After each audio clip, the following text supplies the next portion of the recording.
Herr Bundespräsident, Frau Bundeskanzlerin, Federal President, Herr Federal Bundesratspräsident, Chancellor, President of the Vizepräsident des Bundesrat, Bundesverfassungsgerichts, liebe Vice Kolleginnen und President of the Kollegen, Federal Constitutional Court, sehr geehrte Frau honorable members of the Lasker-Wallfisch, Bundestag, sehr geehrte Frau Mrs. Lasker-Wallfisch, meine Mrs. Damen und Lasker-Habrecht, ladies and gentlemen. An Auschwitz scheitert jede Gewissheit. Auschwitz has shattered every certainty. Auschwitz, das ist Auschwitz, Synonym a für synonym den for the planmäßigen systematic, industriellen Völkermord an den europäischen industrialized Juden, genocide of the European für die Jews, for the nationalsozialistischen National Verbrechen, Socialist crimes, für die Unmenschlichkeit im Menschen. for man's inhumanity to Am man. 27. Januar 1945 On the 27th of January befreiten Soldaten der Roten 1945, Armee Red Army troops Konzentrations- und liberated the Vernichtungslager concentration and vor death 43 camp Jahren. 73 years ago.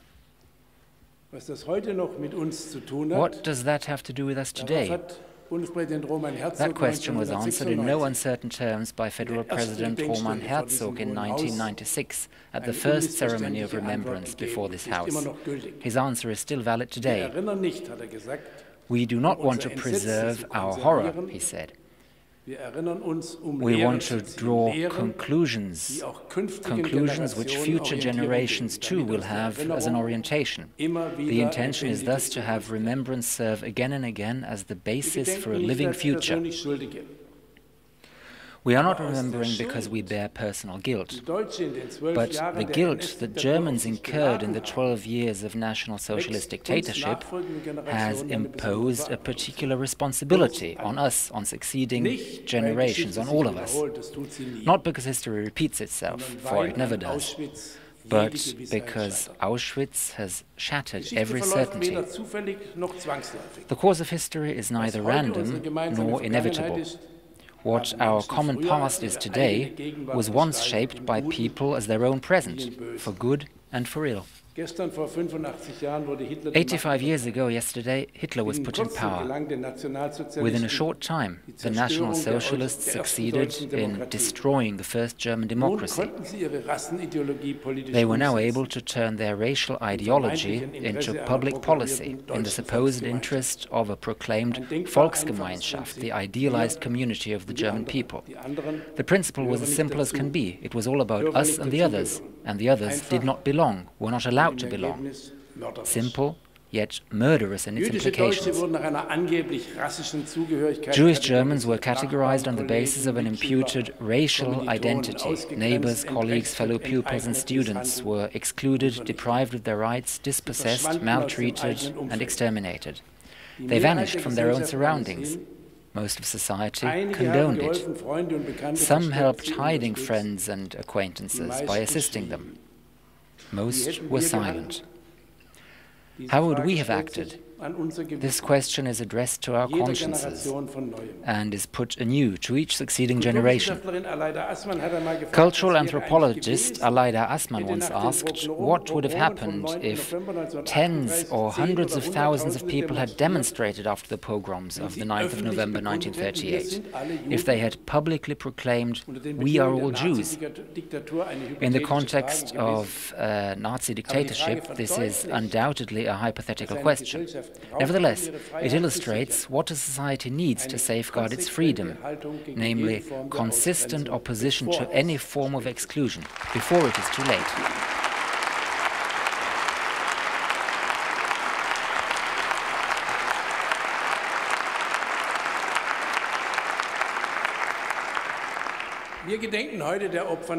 Today we remember the victims of National Socialist crimes, the murdered Jews of Europe, the Sinti and Roma peoples, the sick and disabled, those who were persecuted for their political views, homosexuals, Jehovah's Witnesses, forced laborers, prisoners of war, the Slavic peoples whose degradation to Untermenschen was more than a terminological classification. And we honor today the courage of those who would not accept the destruction of freedom and humanity, who could not accept it, who helped those who were being persecuted and harassed, who resisted. At the invitation of the Bundestag, young people from various European countries and from Israel have been spending the past few days examining the motives, forms and effects of resistance. In particular, they have focused on the White Rose, the student resistance group in which the siblings Hans and Sophie Scholl played a leading role. 75 years ago, both of them, along with 4 other members of the group, were executed in Munich. Who could expect others to show the courage to speak out when opposition has become a matter of life and death?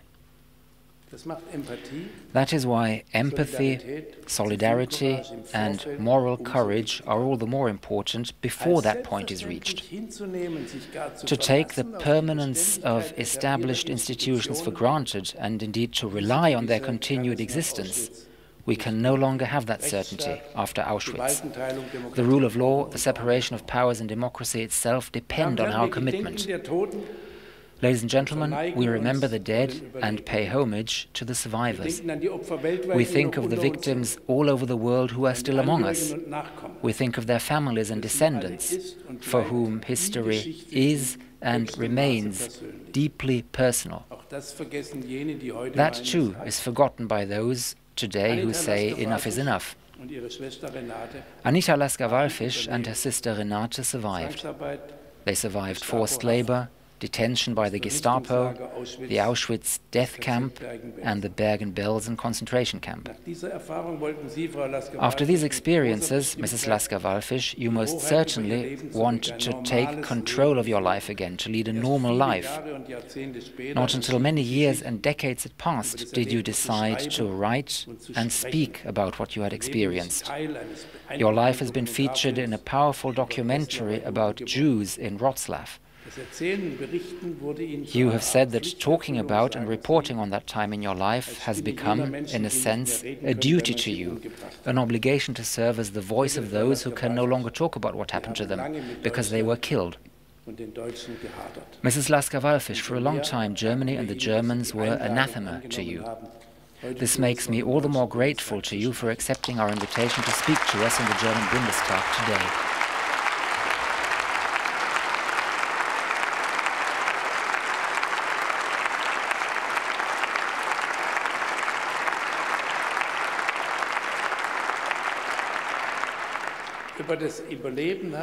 As regards your survival, you have said that you were simply lucky. It was coincidences that saved you and your sister from being murdered. Music played an important part in that. To be more precise, your ability to play the cello. A cello in Auschwitz? Music in Auschwitz, of all places? Scarcely imaginable, though. And yet, in the daily hell of the concentration and death camps, there was music. Many inmates made music and sang on their own initiative, in secret and in breach of the rules, though it was sometimes tolerated. Most of it was by order, singing on command, music to be broadcast over loudspeakers, camp choirs or orchestra, all initiated and ordered by the SS officers who ran the camp. The musicians were both Jewish and non-Jewish inmates. They had to play marches for the departure and return of the work crews. They had to provide background music for punishments and executions. They played for official events and visits, to create an illusion on occasions such as Red Cross inspections, for instance, and to deceive and reassure newly arrived inmates. And they were also at the disposal of camp staff, enabling those men and women to relax, if I may put it that way, to the sounds of Schumann and Mozart, to the latest hits and songs from operettas, from their duties of guarding, selecting and murdering inmates. We think we know the difference between good and evil. These perpetrators managed to combine musical sensitivity and bestial cruelty. Auschwitz has shattered every certainty. Ordering music to be made to accompany murder and extermination, perverted though it was, helped some inmates to survive, thank God. Survival was not the intention of the camp authorities, but the fact remains that the cellist of Auschwitz and other members of the Birkenau Women's Orchestra could not easily be exchanged or replaced. At the same time, Mrs. Lasker-Wallfisch, music was an internal place of refuge. That is how you strikingly described it, as a place the Nazis could not take away from you. A place where you managed, thanks to your work on your instrument and in the orchestra, to maintain a shred of human dignity.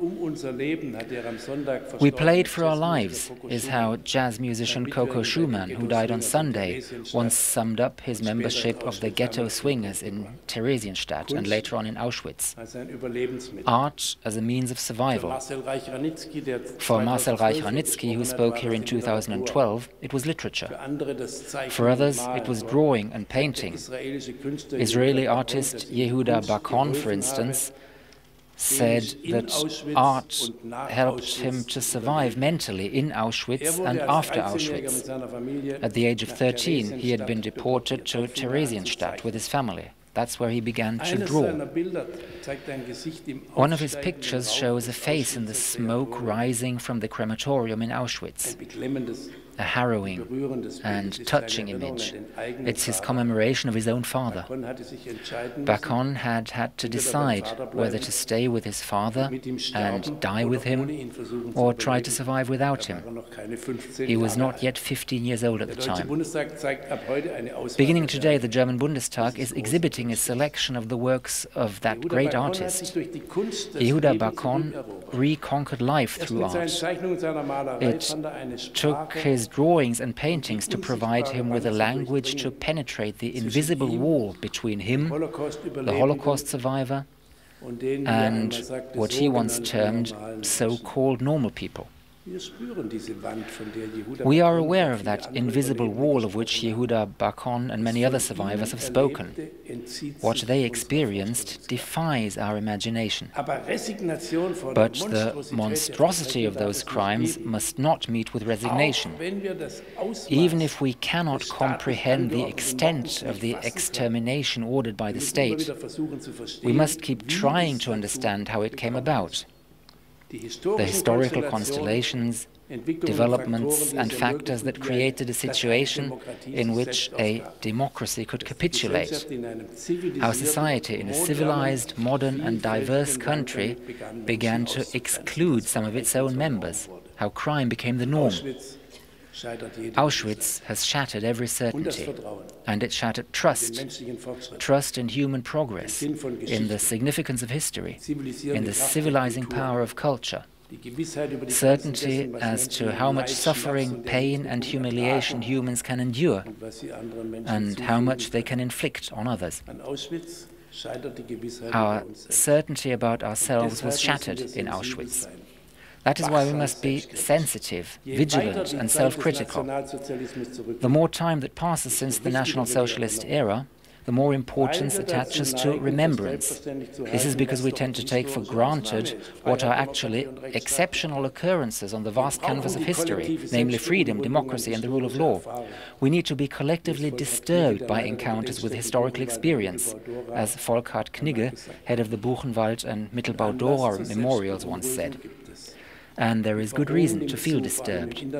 Brutalization is on the increase, particularly on the internet and through social networks. But not only there. The number of offences and acts of violence classed as hate crimes has doubled over the past 10 years. Most of them are driven by xenophobia. Every day people in our country are attacked because they look different or speak differently, because they look foreign. And their vilifiers would have them remain so. The great majority of people in this country are not xenophobic and most certainly not violent. It must disturb us, however, when attacks on immigrants, on refugees and their accommodation are tacitly condoned or even openly approved.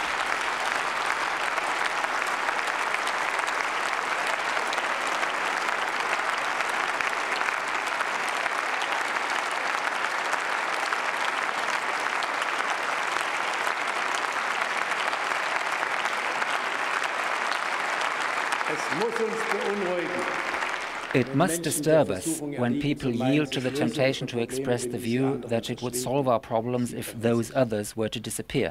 They are mistaken, and we must spell it out to them, time and again. It must disturb us when a large percentage of the Jews living in Germany today report exposure to anti-Semitic hostility in their everyday lives.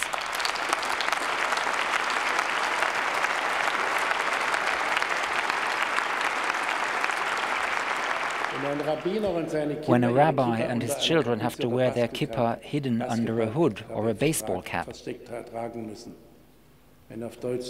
when anti-Jewish slogans are chanted and Israeli flags are burnt, as we experienced again only recently in Germany. These things are unacceptable.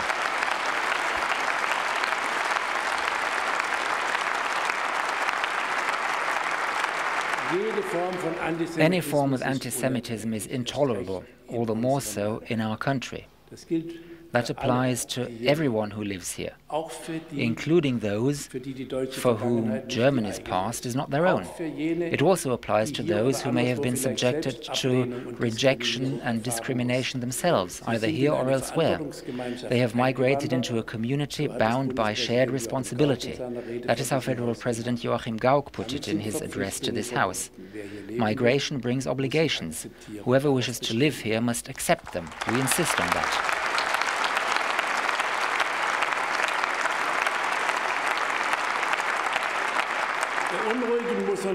It must also disturb us that besides synagogues and Jewish facilities, dozens of mosques have been subjected to desecrations and acts of aggression, that Muslims are subjected to hostility or stereotypes are propagated of Muslims as criminals, that people's capacity to belong is being dismissed because they practice a particular religion. There must be no place in our society for intimidation and violence.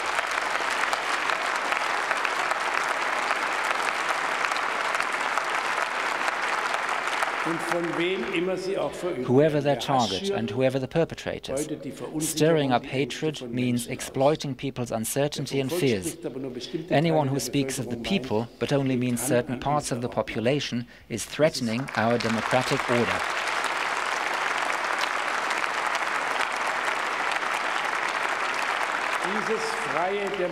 This free, democratic, constitutional and peaceful Germany in which we have the good fortune to live today has been built on historical experiences of immeasurable violence. The authors of our Constitution drew conclusions from that history. This is one reason why many people in the world have come to yearn for a home in our country. The basic law guarantees rights, but it cannot guarantee values such as consideration, decency and respect. Respect for the fact that all people are entitled to live their lives as they wish, to express their opinion, to live out their faith, to be free, as long as they do not thereby impinge on the freedom of others, and as long as they do not infringe the law or endanger public order. That may sometimes seem to be a lot to ask, it is true. But without such high expectations, tolerance would be a cheap virtue. By the same token, tolerance without clear limits would simply be the random fruit of ignorance.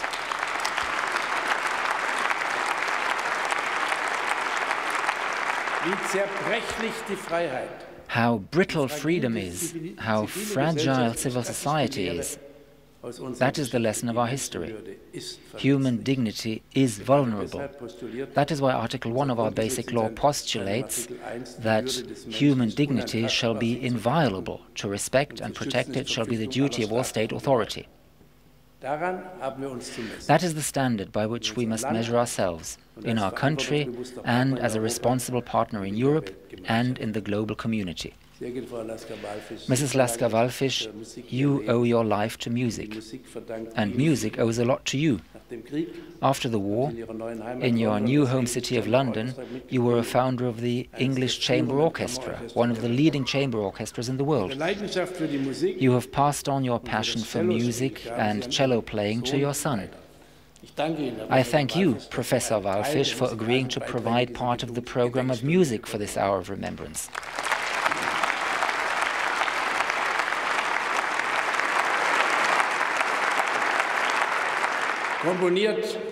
Your contribution was composed by Ernest Bloch, who came from a family of Genevan Jews.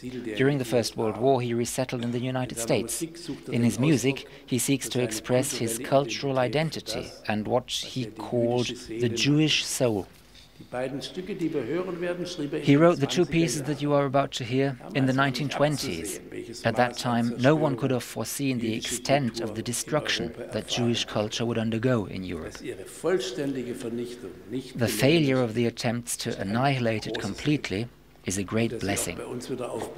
It is also flowering again in our country, and for that we are grateful.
Können Sie mir das abnehmen?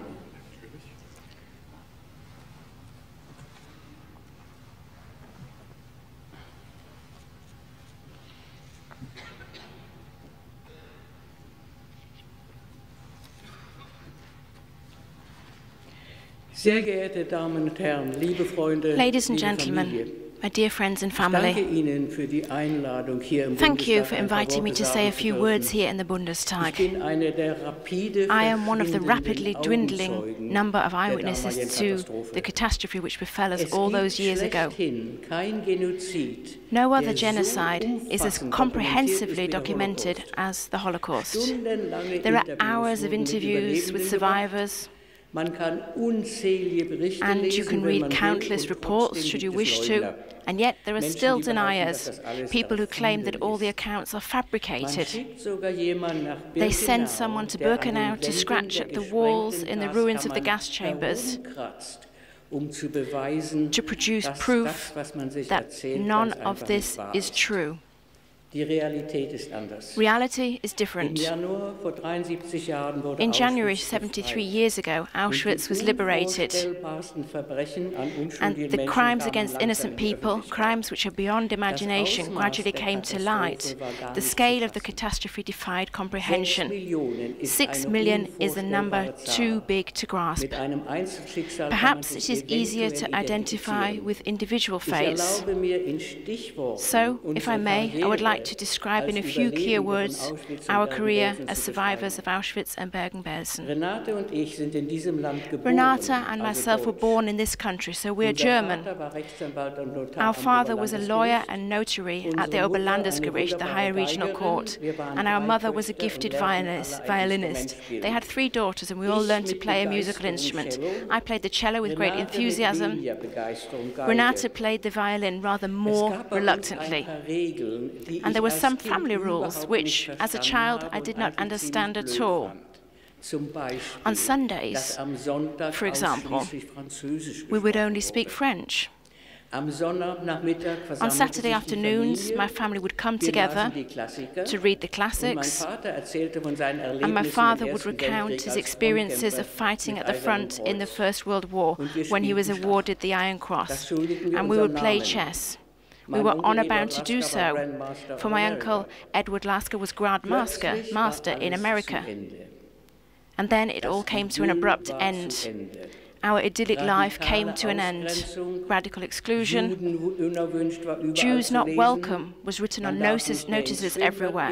We were no longer allowed to use the swim baths or sit on park benches, and we had to hand in our bicycles. Jewish men had to add the name Israel and women Sarah to their names. We were forced out of our home and into the Middle Ages. We had to wear a yellow star. And I was spat at in the street and called a dirty Jew. My father was an incurable optimist, and he could not believe what was happening. He said, surely the Germans cannot go along with this madness. In the museum at Auschwitz, there are vast glass cabinets full of human hair, toothbrushes, eyeglasses, and prosthetic limbs. Where did they come from? From Jewish soldiers who had fought at the front. This was the thanks they got from the fatherland. Then, in 1938, there was Kristallnacht, and we knew we cannot stay here, but it was too late. We were trapped. The mass shootings of Jews began soon afterwards, in 1939, with the occupation of Poland. Then, in 1942, the infamous Wannsee Conference took place. Supposedly cultured men sat around the table and discussed in earnest how best to rid the world of millions of people, millions of Jews. The only problem apparently concerned those of mixed blood. What to do with those who were only half Jewish? Should they be murdered too?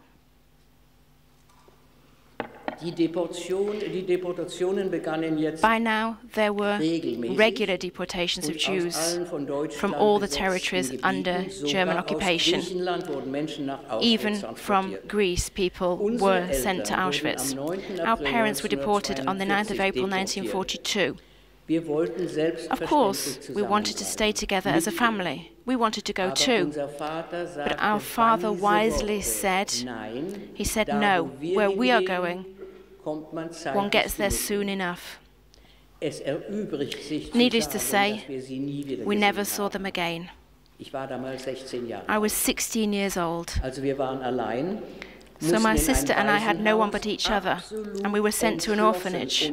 But we were absolutely determined not to let it break our spirit, not to wait for somebody to take us away, to be murdered, simply because we were of Jewish descent.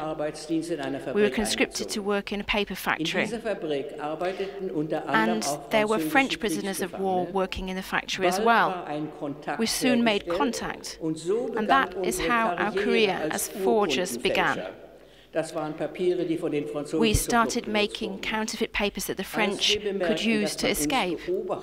When we realized that we were being watched, we decided to try and escape as well. Our aim was to reach the unoccupied zone in France, traveling on forged papers. Now looking back, I can see that it was an absurd idea. But what have we got to lose? Nothing at all. Of course, this last desperate attempt was bound to fail. We made it as far as Breslau railway station, but we were arrested by the Gestapo as we attempted to board the train. I'll be brief. We spent an entire year in prison, and we were extremely lucky not to be sent straight to Auschwitz. We were to be tried in a special court. I think we have one of my father's former colleagues to thank for that, a certain Dr. Lukaszek, if I remember right. By then, the civil code no longer applied. And under the new rules, it was better to be classed as a criminal than a Jew. Criminals were given a trial. Jews were fair game. We were tried on charges of attempted escape, helping the enemy, and forgery. The public defense lawyer didn't show up, and as strange as it might sound today, we didn't want anyone to defend us anyway. The longer the sentence, the better. We already knew that prison would be preferable to a concentration camp. It wasn't very pleasant. It's true. We were locked in our cells 24 hours a day. The only break from the monotony, a half-hour shuffle round the prison yard in total silence, hands behind our backs. But at least not as a rule, prisoners were not murdered. The sentence was 3.5 years of hard labour for Renata and 18 months in prison for me. We didn't serve out our sentences, and after a while we were sent to Auschwitz separately. It's hard to believe, but I was required to sign a document saying that I was going to Auschwitz voluntarily. By then people were aware of what was going on at Auschwitz, but no one wanted to believe it. But it was true. So, when I arrived in Auschwitz, I tried to prepare for the worst, an almost impossible task. But events took a different turn. I was not sent to Auschwitz on one of the mass transports of Jews who were sentenced to live or die on arrival at the ramp. I arrived in Auschwitz as a convicted criminal, and it was better to be a criminal than a Jew. We were Karteihäftlinge, we had criminal records. My head was shaved, and the number 69388 was tattooed on my left arm. Anita Lasker no longer existed. To my astonishment, there was music in Auschwitz, and they urgently needed someone to play the cello. So I became a member of the camp orchestra in Birkenau. The director was Alma Rosé, the niece of Gustav Mahler, and daughter of Arnold Rosé, who was the leader of the Vienna Philharmonic for many years until he was dismissed because he was a Jew.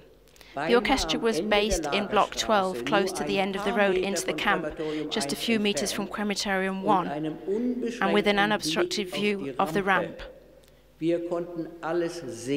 could see everything: the arrival ceremonies, the selections, the columns of people walking towards the gas chambers, soon to be transformed into smoke. In 1944, deported Jews began to arrive from Hungary, and the gas chambers could not keep pace.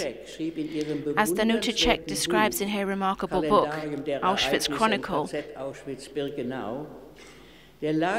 Camp Commandant Huss ordered 5 new burning pits to be dug. So many transport arrived that sometimes there was no space in Crematorium 5 for all the bodies. And if there was no room in the gas chambers, people were shot instead.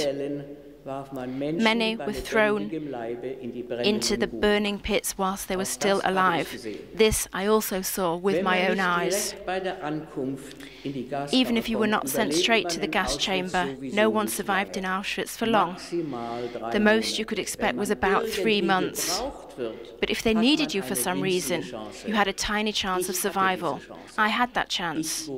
I was needed. We played marches at the camp gate for the prisoners who worked in the nearby factories. IG Farben, Buna, Krupp, etc.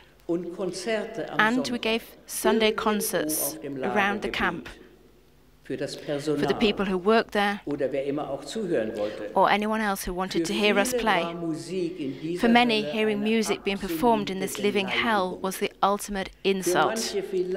But for others, perhaps, it was a chance to dream of another world, if only for a few moments.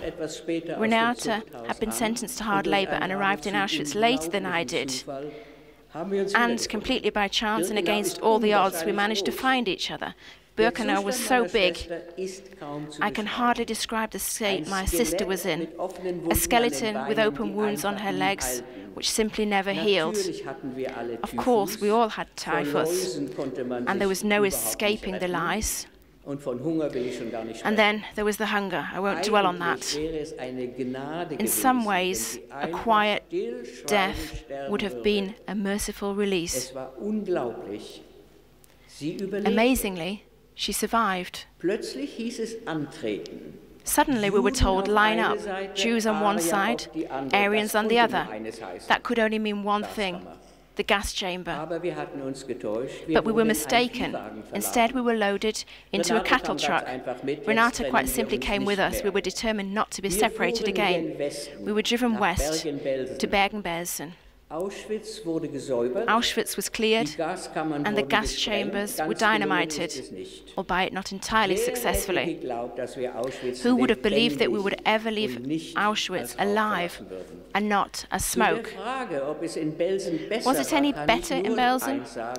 Well, all I can say is that it was different. In Auschwitz, they had devised the most sophisticated ways to commit mass murder. In Belsen, people simply perished. We existed, surrounded by rotting corpses, and waited for it all to end.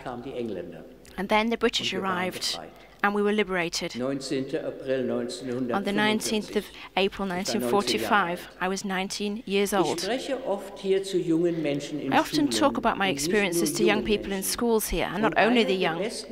And one of the best questions that I'm always asked is, did you go home afterwards? No. Home no longer existed. We were a new genus of people, displaced persons, with all the problems that this entails. What was to be done with all these people? I don't need to spell out the answer. In the year 2000, the international conference was held in Stockholm, and a decision was taken to make the 27th of January the official Holocaust Memorial Day and provide mandatory Holocaust education in schools. The mood was one of great hope for a better future.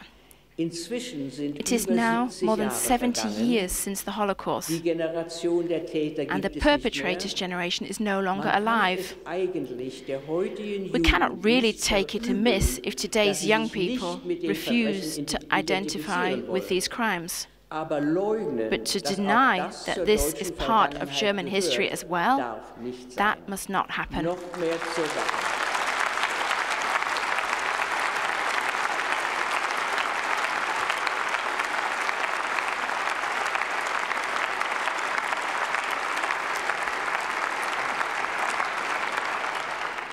Noch mehr zur Sache kann gar nicht sein. It cannot happen, we cannot let it happen. And as for the talk of drawing a line, what are we meant to draw the line under? What happened, happened, and it cannot be expunged by drawing a line. And it is not about feelings of guilt, they are quite out of place. Nowadays it is about making certain that it can never, never, ever happen again.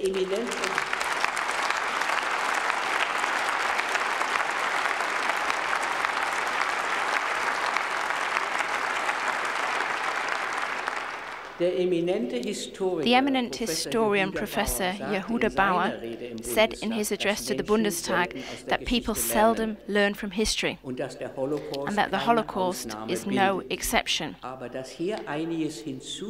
that the Holocaust introduced a new dimension that had never been seen before. Industrial mass murder. Human beings were, quite literally, recycled. And after the cataclysm that was the Holocaust, Germany's conduct was exemplary. There was no denial. Anti-Semitism was no longer in vogue.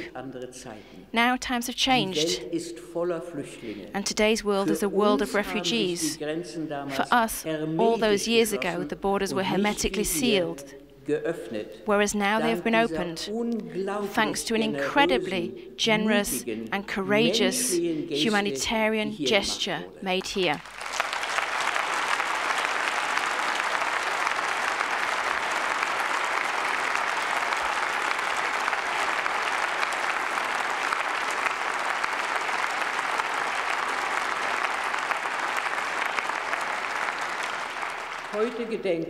Today, we remember the millions of innocent victims, but we should also remember the courageous helpers. There were some. Not enough, but there were some. People who put their own lives at risk by helping others. And we should not forget that either.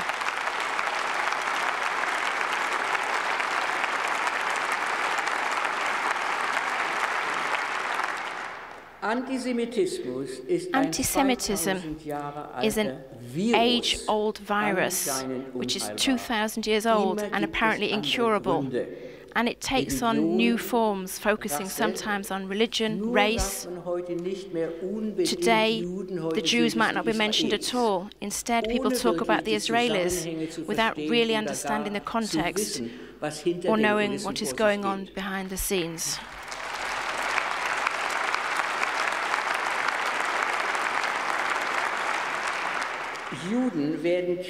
Jews are criticized for not having defended themselves. That simply confirms how impossible it is to imagine what it was like for us back then. And then the Jews are criticized for defending themselves. It's scandalous that Jewish schools, even Jewish kindergartens, have to have a police guard.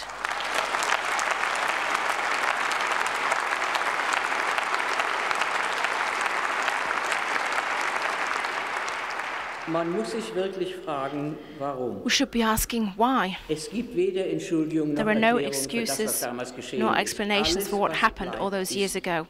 All that remains is hope. The hope that, ultimately, one day, reason will prevail. I have been invited to come to Germany many times over the years and have very positive contact with young people. On my last visit, I had a less positive experience. I was in Bavaria, in Rosenheim, and two truly admirable history teachers had organized with great enthusiasm and with no official funding at all a reading tour to schools in Traunstein. The plan was to have two very different eyewitnesses speak. One was Niklas Frank, son of Hans Frank, Governor General of occupied Poland, also known as the Jew Butcher. And the other was me.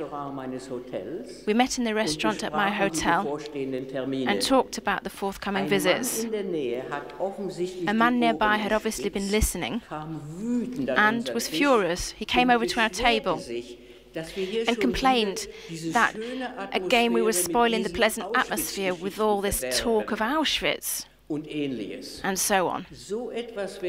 That would not have happened 5 years ago, let's say. Perhaps it would not have happened. So be careful. Sometimes I think that the orchestra in Auschwitz was a kind of microcosm, a society in miniature that we can learn from. All the nationalities were represented. It was a Tower of Babel. Who can I talk to? Only to people who speak German or French. I can't speak Russian or Polish, so I won't talk to them. So instead, we eye each other mistrustfully and automatically assume that the other person is hostile. We don't think to ask why the other person has ended up in Auschwitz as well. Many years after these events, I am in close contact with one of these other prisoners, a Polish woman, a pure Aryan, who played the violin in the orchestra. We never spoke to each other at the time, but thanks to an incredibly badly written book about the women's orchestra, we came into contact again and met up in Krakow. We still have problems finding a common language, but we do talk to each other and write to each other in English. In short, we've become friends and have found that we have far more in common than that which divides us. Perhaps this can serve as an example for today's problems. Talk to each other. Build bridges.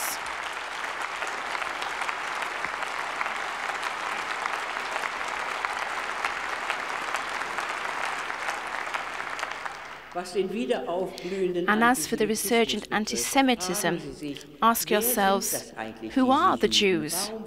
Why do we come across them everywhere? Is it perhaps because they were driven out of their homeland 2,000 years ago and dispersed across the world and have been searching ever since for a place where they hope to live in peace and not to be murdered? So Jews does not work as a collective noun, they are simply people, people with an unusual history, it's true. So often the scapegoat, persecuted, murdered and defamed. What is positive is that on the 18th of this month, this House unanimously adopted a resolution stating that anti-Semitism must be combated resolutely. We can only hope that you win this fight. The future lies in your hands. 8 years ago, Shimon Peres, the then President of the State of Israel, gave an address to this House in which he said, "While my heart is breaking at the memory of the atrocious past, my eyes envisage a common world, future for a world that is young, a world free of all hatred, a world in which the words war and anti-Semitism will be dead words." Is this utopia? There were endless difficulties to overcome before the two of us could leave Germany. It took almost a year, and I swore that I would never set foot on German soil again. I was consumed by a boundless hatred of anything German. As you see, I broke my oath many years ago, and I have no regrets. Hate is toxic, and ultimately those who hate poison themselves.